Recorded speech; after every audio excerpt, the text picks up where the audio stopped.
জানিতে না পারিলে মোক্ষ লাভ হয় না। জ্ঞান এই মৈষ ইহাতেই এ জগতে সুখ শান্তি লাভ ও পরলোকে স্বর্গ লাভ।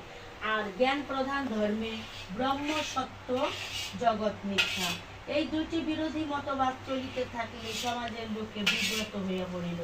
কোন মতবাদটি মানিয়া চলিতে হইবে? ধর্মের এই সংকট সময়ে আবির্ভূত হইলেন ভগবান শ্রীকৃষ্ণ।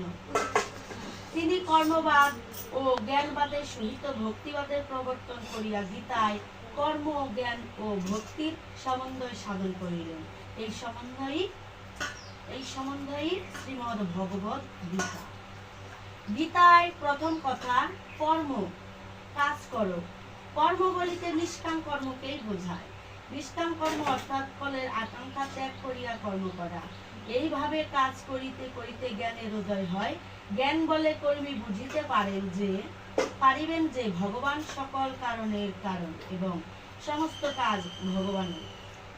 জ্ঞানের সঙ্গে সঙ্গে জাগে ভক্তি। ভক্ত মন প্রাণ ভগবানের সমর্পণ করিয়া মোক্ষ লাভ করে। গীতার উপদেশ সার্থক। শ্রীমদ্ ভগবত গীতা পাঠ দ্বিতীয়।